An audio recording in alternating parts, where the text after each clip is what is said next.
पकड़ो उसे, भागने ना पाए। रुक नैना, तुम्हें मेरी बात सुननी ही होगी। अग्रवाल खानदान की बेटी नैना, जो एक बिजनेस प्रोजेक्ट के चलते अपने कुछ इन्वेस्टर से मिलने पहुंची थी, उन लोगों ने अपना वो रेस्टोरेंट पहले से फुल बुक कर लिया था और सिन्हा कॉर्पोरेशन का इकलौता वारिस मयंक, जो नैना को बहुत पसंद करता था, उसे प्रपोज करने की कोशिश कर रहा था, पर नैना को उसमें कोई इंटरेस्ट नहीं था।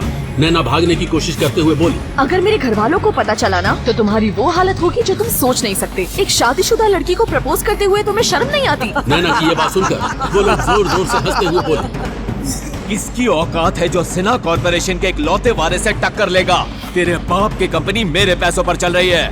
अरे मयंक, तू इसके पति को भूल गया क्या? कहीं उसी की धमकी तो नहीं दे रही है हमें? पति? अरे खाक का पति। नैना मेरी बात मान लो, तुम्हें रानी बनाकर रखूंगा। जरा सोचो, तुम्हारा पति कभी वो स्टेटस हासिल नहीं कर पाएगा जो मेरे पास है। मैं तो कहता हूँ मयंक, इसकी उंगली में अपने नाम की अंगूठी पहना दो, यही हमारी भाभी बननी चाहिए। मयंक के एक साथी ने नैना को पीछे से पकड़ लिया था और मयंक अपने नाम की अंगूठी लेकर उसके करीब बढ़ रहा था। तभी नैना ने गुस्से से खुद को छुड़ाया और एक जोरदार धक्का मयंक को मारा, जिससे वो बहुत दूर जाकर गिरा। मयंक गुस्से से खड़ा हुआ और मौके का फायदा उठाकर नैना वहाँ से भाग निकली। देखता हूँ कब तक भागेगी। अपने उस पति को डिवोर्स देकर मेरे पास आना ही पड़ेगा, याद रखना। ये शब्द नैना के कान में पड़ रहे थे। उसका दिल जैसे दहल चुका था। वो अपनी पूरी रफ्तार से रेस्टोरेंट से बाहर निकली और अपनी कार में बैठी और कुछ ही देर में गाड़ी अग्रवाल मैंशन में थी। नैना जैसे ही वहाँ पहुंची, उसका पति अथर्व उससे दरवाजे पर ही टकरा गया। वो बहुत प्यार से उससे बोला, अरे नैना, क्या हुआ? इतनी हड़बड़ी में क्यों जा रही हो? सब ठीक तो है ना? तुम अपने काम से काम रखो, मेरे मामले में खुद देख लूंगी। दरअसल नैना की शादी अथर्व से एक मजबूरी के चलते हुई थी। शादी के बाद अथर्व उसी के मैंशन में नौकरों के काम करता और एक निकम्मे घर जमाई की जिंदगी बिता रहा था। घर में हर कोई उसे हर बात पर ताने मारता और अपने काम कराता, लेकिन अथर्व सब कुछ मुस्कुराकर सुन लेता, क्योंकि वो अपनी पत्नी नैना से बहुत प्यार करता था। नैना के इस तरह झिड़क देने से भी वो नहीं रुका और नैना का हाथ पकड़ते हुए प्यार से पूछता है, नैना, मैंने इसलिए पूछा क्योंकि आज तुम्हारी कजन की शादी है ना। सब रेडी हो चुके हैं और तुम्हारा इंतजार हो रहा था। तुम्हें इतना लेट कैसे हो गया? मैं तुम्हें कुछ बताना जरूरी नहीं समझती। नैना की आंखों और आवाज में दर्द छुपा हुआ था, जो अथर्व ने महसूस किया। लेकिन इतने में ही नैना की छोटी बहन शनाया वहाँ पहुँच गई और बोली, जीजा जी, अभी तक आपने गाड़ी नहीं निकाली। एक काम ढंग से होगा कभी या नहीं? अगर हम तानिया की शादी में लेट हुए ना, तो मम्मी आपको बाहर का रास्ता दिखा देंगी। इतने में ही नैना बिना कुछ कहे वहाँ से अपने कमरे में चली गई।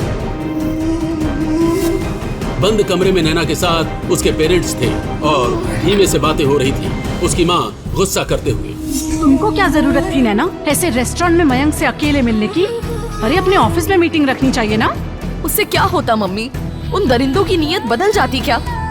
आज अगर मैं बचकर नहीं निकल पाती ना, तो पता नहीं मेरे साथ क्या हो जाता। वही नैना की माँ गुस्से में, ये सब जो हुआ है ना, इसमें सारी गलती उन लोगों की ही नहीं, बल्कि तेरी गलती है, जो तूने इस निकम्मे कमजोर आदमी से शादी की है। ये सब तेरे उस गरीब पति की वजह से हो रहा है। मम्मी बस करो, हर बात पे उस पर इल्जाम लगाना बंद करो। वही नैना के पिता बोले, तेरी मम्मी सही बोल रही है। अगर तूने किसी बड़े रिच बिजनेसमैन से शादी की होती तो किसी की नजर तेरी तरफ नहीं उठती। पापा, ये शादी किन हालातों में हुई है आप जानते हैं ना, और मुझे ये समझ नहीं आ रहा कि आप मिस्टर सिन्हा के बेटे के लिए कुछ क्यों नहीं बोलते। अरे शादी हुई तो हुई, लेकिन तोड़ी भी जा सकती है ना। मैंने कितना समझाया कि डिवोर्स दे दे उसे, लेकिन नहीं, ये उसी का नतीजा है आज। किसी को तेरे पति से डर नहीं लगता। हाँ बेटा, तू अथर्व को डिवोर्स दे दे। तेरे लिए आज भी अच्छे से अच्छे रिश्ते आ रहे हैं। किसी बड़े आदमी से तेरी शादी करवा देंगे तो तेरी तरफ उठने वाली निगाहें अपने आप नीचे हो जाएंगी। नैना उन लोगों की तरफ देखते हुए बोली, सच तो ये है कि मिस्टर सिन्हा से आप डरते हैं। उनके बेटे के खिलाफ जाकर आप लोग मुसीबत मोल नहीं लेना चाहते। नैना, हम उनके खिलाफ कोई कदम नहीं उठा सकते। अब अच्छा यही होगा कि तुम ये सब भूल जाओ और आगे से उसके सामने मत आना। वही नैना की माँ सख्त आवाज में बोली, और अकल आ गई हो तो आज ही अथर्व से डिवोर्स ले लेना, जिंदगी संवर जाएगी तुम्हारी। अब और कोई ड्रामा नहीं, तैयार हो जाओ, तानिया की शादी में जाना है। मैं नहीं जाऊंगी, मेरा बिल्कुल मन नहीं है। नैना, वहाँ बहुत सारे इन्वेस्टर्स आएंगे, कनेक्शन बनाना आसान होगा, तुम्हें चलना ही होगा। हमारी कंपनी का चेहरा हो तुम। इतना कहकर नैना के पेरेंट्स वहाँ से चले गए। अपने आंसू को पोंछती हुई नैना बार बार रेस्टोरेंट के मंजर को याद कर रही थी। ये सोचकर उसका दिल दहल गया था कि अगर वो वहाँ से खुद को नहीं छुड़ाती तो आज न जाने उसके साथ क्या हो जाता। उसके दर्द पर मलहम न लग सका, इसलिए उसने मेकअप का सहारा लिया। तैयार होकर वो नीचे आ गई। नैना सीढ़ियों पर खोई हुई सी चल रही थी कि उसका पैर लड़खड़ाया, लेकिन इससे पहले वो गिरती, दो मजबूत हाथों ने उसे कसकर पकड़ लिया। नैना तुम ठीक तो हो? अभी गिर जाती ना। ध्यान कहाँ है तुम्हारा? अथर्व ने चिंता करते हुए उससे पूछा तो नैना कुछ न कह सकी। मैं जानता हूँ हमारी शादी में शादी जैसा कुछ नहीं है, लेकिन मैं तुम्हें तकलीफ में नहीं देख सकता। अगर कोई बात है जो तुम मुझे बताना चाहती हो तो प्लीज, मैं सुनूंगा। लेकिन तुम्हें परेशान देखकर मेरे दिल के टुकड़े हो रहे हैं। वो अथर्व आज मेरे साथ। नैना इससे पहले अथर्व को कुछ बता पाती, नैना की माँ आवाज लगाते हुए, ये क्या हो रहा है? अथर्व, तेरी हिम्मत कैसे हुई मेरी बेटी को छूने की? भूल मत, इस घर में तू क्या जगह रखता है। अब गाड़ी क्या तेरा बाप ड्राइव करेगा? जल्दी कर, वैसे ही लेट हो गए हम। अथर्व तेज कदमों से गाड़ी निकालने के लिए बाहर चला गया। वैसे तो उसे हमेशा ही घर के अंदर एक सर्वेंट की तरह और घर के बाहर एक ड्राइवर की तरह ट्रीट किया जाता, लेकिन आज उसके साथ ऐसे बिहेवियर से नैना के दिल में एक टीस सी उठी। अथर्व की आज की बातों के बाद नैना के दिल में अथर्व के लिए एक सॉफ्ट कॉर्नर जग चुका था। वो खुद से बोली, मेरा पति होते हुए भी आज तक अथर्व ने मुझ पर हक जताने का सोचा तक नहीं। लाख ताने सुनता रहा पर मेरी रिस्पेक्ट करता रहा। मैंने कभी अपने पति को समझा ही नहीं। दरअसल नैना और अथर्व रहते तो एक ही कमरे में थे, लेकिन आज तक अथर्व नैना के बिस्तर पर बैठा तक नहीं था। वो बिना कुछ कहे चुपचाप 3 साल से अपना बिस्तर नीचे लगाकर सोता और हर सुबह नैना के उठने से पहले रूम से बाहर निकल जाता। ये सब रियलाइज कर नैना के चेहरे पर एक मुस्कुराहट आ गई। उसके बाद वो सभी लोग नैना की कजिन की एंगेजमेंट में पहुंच गए। नैना की माँ बोली, क्या शानदार पार्टी है। तानिया के तो भाग्य खुल गए। क्या अमीर ससुराल मिला। अरे ये तो कुछ नहीं है, अपने ससुर को फरारी गिफ्ट किया दामाद ने। पता नहीं हमने ही क्या बुरे कर्म किए थे जो ये निकम्मा पल्ले पड़ गया। पापा, अपने हाथों से मेरा गला घोट देना, लेकिन ऐसे गरीब मिडिल क्लास से मेरी शादी मत करवाना। दीदी की ही हिम्मत है जो इसके साथ यहाँ तक आ गई। मुझे तो इन्हें अपना जीजा मानते हुए भी शर्म आती है। शनाया, तुम्हें पार्टी पे ध्यान देना चाहिए, और अगर तुम्हें अमीर बनने का इतना ही शौक है तो बिजनेस पे ध्यान दो। अपने दम पे कुछ कर दिखाओ। ये लड़कियों की तरह बिहेव करना बंद करो। ये सुन नैना के परिवार ने मुंह बनाया और सब उसे छोड़कर वहाँ से चले गए। जब नैना ने अथर्व की साइड ली तो जैसे आज तो उसका दिन बन गया। आज नैना ने उसकी तरफ से कुछ बोला, यही अथर्व के लिए खुशी की बात थी। उतने में ही उसने महसूस किया कि नैना ने अचानक अथर्व का हाथ कसकर पकड़ लिया था। नैना का कांपता हाथ महसूस कर अथर्व ने उसकी तरफ नजर उठाकर देखा तो उसका डर से कांपता चेहरा देखकर हैरान हो गया। क्या हुआ? तुम कांप क्यों रही हो? सब ठीक तो है ना? वो अथर्व, वो सामने वो लोग। जब अथर्व ने सामने देखा तो मयंक अपने दोस्तों के साथ खड़ा था और नैना को घूरते हुए उसकी तरफ आकर बोला, वाह मिस नैना, क्या लग रही हैं आप? मिसेज अथर्व नैना नाम है उसका। अबे ओ कबाब में हड्डी, चल निकल यहाँ से। नैना मुझे अच्छे से जानती है। आज ही तो मिले थे, लेकिन कुछ हिसाब किताब बाकी रह गया था। क्यों नैना जी? मयंक ने वो धक्का याद करते हुए कहा। नैना वैसे तो एक मजबूत लड़की थी, लेकिन जब उसके परिवार तक ने उसका साथ नहीं दिया तो अब वो डर चुकी थी। इसलिए वो वहाँ से तेज कदमों से दूर चली गई और कोने में पहुंचकर गहरी सांसें लेने लगी। अथर्व कुछ मामला समझ गया था। वो नैना के पास पहुंचा तो नैना ने बिना कुछ कहे उसे गले से लगा लिया। मुझे यहाँ से ले चलो अथर्व, मुझे यहाँ नहीं रहना, प्लीज ले चलो, मुझे घर जाना है। आज 3 सालों में पहली बार अथर्व ने नैना को रोते हुए देखा था। नैना के आंसू जब उसके कंधे पर महसूस हुए तो मानो अथर्व की तीसरी आंख खुल गई। उसने अपने गुस्से को काबू करते हुए नैना के गालों को प्यार से अपनी हथेली पर भर लिया और उसके मोती जैसे आंसुओं को पोंछते हुए बोला, नैना अगर सच में तुम मुझे कुछ मानती हो ना तो प्लीज मुझे बताओ क्या हुआ है। बस एक बार, तुम्हें मेरी कसम, इस रिश्ते की कसम। नैना ने अथर्व की आंखों में देखा तो आज उसे एक अलग ही चिंगारी उसकी आंखों में दिखी, जैसे उसके सामने खड़ा शख्स उसके लिए पूरी दुनिया से लड़ सकता था। नैना को ऐसा लगा कि अगर अथर्व उसके साथ है तो उसे कुछ नहीं हो सकता। उसने रोते हुए पूरी बात अथर्व को बता दी, जो कुछ उसके साथ रेस्टोरेंट में हुआ था। वो बहुत पावरफुल है अथर्व, हम उसका कुछ नहीं कर सकते। चलो यहाँ से चलते हैं। नैना तुम यहीं रहो प्लीज, मैं हूं ना, तुम यहाँ से हिलना मत। अथर्व ने नैना के माथे को प्यार से चूमा और गुस्से से अपनी स्लीव्स फोल्ड करते हुए सिन्हा के बेटे मयंक की तरफ बढ़ा, जो अपने दोस्तों के साथ खड़ा था। अथर्व को आता हुआ देख एक लड़का बोला, भाई तेरी वाइफ बड़ी जबरदस्त है, क्या किस्मत है तेरी। माँ कसम, जब से देखा है ना नैना को, सो नहीं पाया हूँ। काश उसे अपनी मयंक इसके आगे कुछ कहता, उससे पहले ही अथर्व ने एक जोरदार मुक्का उसके मुंह पर जड़ दिया, जिससे वो सीधा नीचे जाकर गिरा। हर तरफ सन्नाटा छा गया और पार्टी में हर कोई उस तरफ देखने लगा। अथर्व मयंक को पकड़ते हुए चीखा, उसे रुलाना नहीं चाहिए था, उसे नहीं रुलाना चाहिए था। ओ पागल है क्या, जानता है तूने किस पे हाथ उठाया है। मयंक के दोस्तों ने अथर्व को हर तरफ से पकड़ लिया और नीचे पड़ा हुआ मयंक उठकर चिल्लाया, मारो कुत्ते की तरह। मैं अभी अपने पापा को बताता हूँ, सबके सामने इसके गले में पट्टा डालूंगा। मयंक अपने पापा को कॉल करने लगा। वही अथर्व ने अपना हाथ इस तरफ उठाया कि मयंक के सारे दोस्त इधर उधर जाकर गिरे और अथर्व मयंक का गला पकड़ते हुए बोला, उसे रुलाना नहीं चाहिए था, मेरी बीवी को डराया, उस पे गंदी नजर रखी। आज मैं तेरी आंखें नोच लूंगा।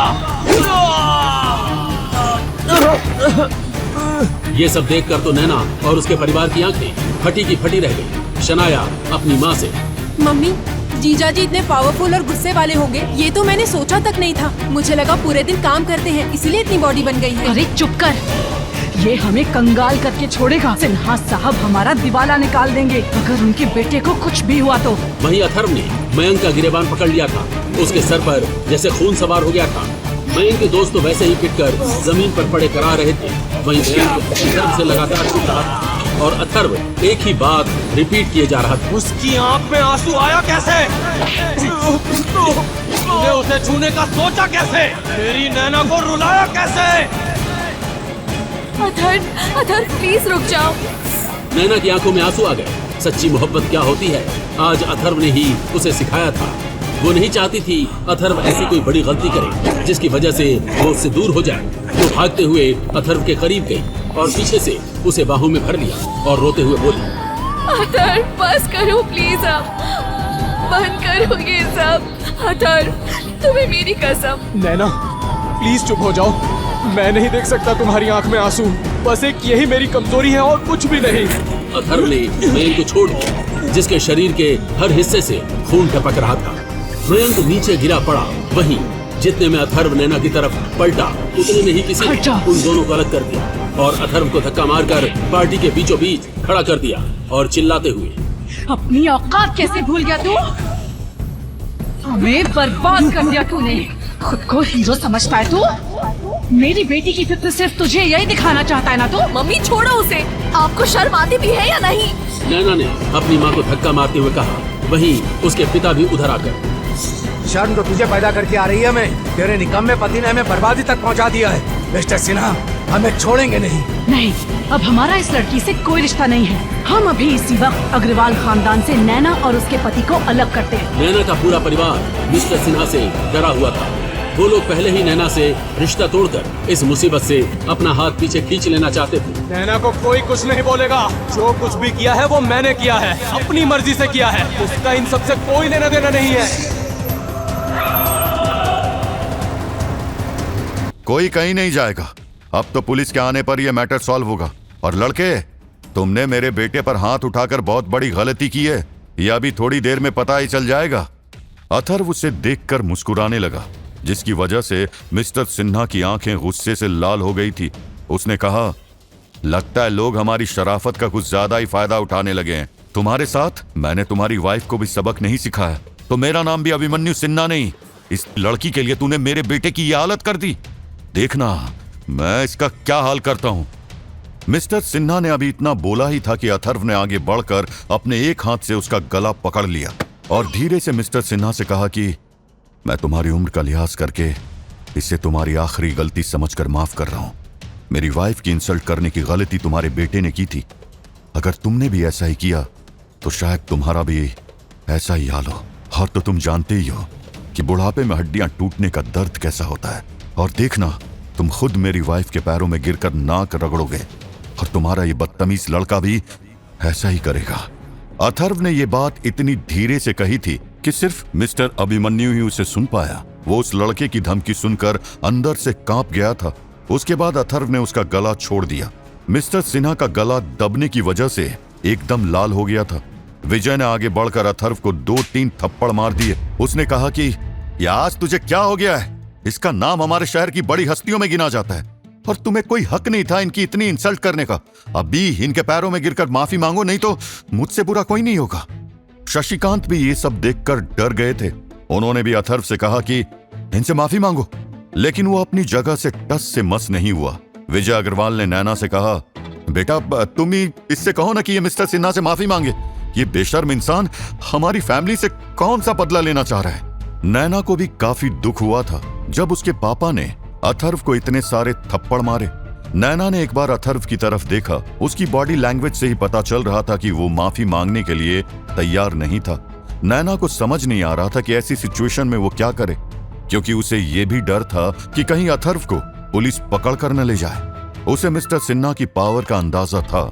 मिस्टर सिन्हा तो उस लड़के की वार्निंग से इतना डर गया था कि उसकी हिम्मत ही नहीं हुई आगे बोलने की। जब मिस्टर सिन्हा ने उस लड़के को ऐसे थप्पड़ खाते हुए देखा तो वो भी हैरान हो गए थे कि आखिर ये लड़का चीज क्या है, और उनकी थोड़ी हिम्मत बढ़ गई। उन्होंने चिल्लाते हुए अथर्व से कहा कि अभी देखना तुम्हारा क्या हाल होता है, लेकिन हाँ, अगर तुम मेरे पैरों में गिरकर माफी मांगते हो तो मैं तुम्हें माफ करने की सोच सकता हूं। उसकी बात सुनकर अथर्व उसे ऐसे देखने लगा कि जैसे अभी उसे जान से मार डालेगा। ये देखकर मिस्टर अभिमन्यु सिन्हा और ज्यादा डर गए थे, लेकिन तभी उनकी नजर वहां पर आते हुए पुलिस वालों पर गई। उन्होंने कहा, अब तुम्हें मेरी हैसियत का पता चलेगा। पुलिस वाले मिस्टर सिन्हा के पास आ गए। उनमें से सीनियर पुलिस वाले ने कहा कि सिन्हा साहब, आपको किसने परेशान किया? पुलिस वाले को देखकर नैना के साथ साथ जिया, शनाया, युग सभी की घबराहट बढ़ गई थी। नैना जल्दी से मिस्टर सिन्हा के पास गई और उनसे हाथ जोड़कर माफी मांगने ही वाली थी कि तभी उसके हाथों को अथर्व ने पकड़ लिया और उससे कहा, तुम्हें ऐसा कुछ भी करने की जरूरत नहीं है जिससे तुम्हारा सर झुके। वो उसका हाथ पकड़कर थोड़ा दूर ले गया और उसने कहा कि मैंने पिछले 3 साल से तुमसे कुछ नहीं कहा है, क्योंकि 3 सालों में मैंने तुम्हें कभी परेशान नहीं देखा और ये मेरा पागलपन नहीं है। अगर मैं अपनी वाइफ को प्रोटेक्ट नहीं कर पाया तो फिर मेरा जिंदा रहने का क्या ही फायदा। अगर तुम्हें किसी ने परेशान किया तो मैं उसका भी यही हाल करूंगा, और तुम मेरा यकीन करो कि मैं थोड़ी ही देर में घर आ जाऊंगा। एक फेमस लॉयर मेरा फ्रेंड है, वो मुझे कुछ नहीं होने देगा। उसकी बातें सुनकर नैना को आज एहसास हो रहा था कि अथर्व की बातें सुनकर उसके दिल की धड़कन बढ़ गई थी। उसके अंदर कुछ ऐसा बदलाव हो रहा था जो उसने कभी महसूस नहीं किया। वो नहीं जानती थी कि वो क्या है। उसने अपने आप से ही कहा कि आज तक अथर्व ने मुझे कभी परेशान नहीं देखा, इसलिए मुझे भी आज तक इसका ये रूप देखने को नहीं मिला। जिया और शनाया भी नैना के पास आ गई। जिया ने कहा, तू क्यों इतनी प्रॉब्लम क्रिएट कर रही है? सुबह में एक अच्छा सा लॉयर हायर करेंगे ना। लेकिन नैना तो किसी और ही सोच में थी। उसने अपने आप से ही कहा, क्या ये उस घर में इतनी इंसल्ट सिर्फ मेरे लिए सहन करता है?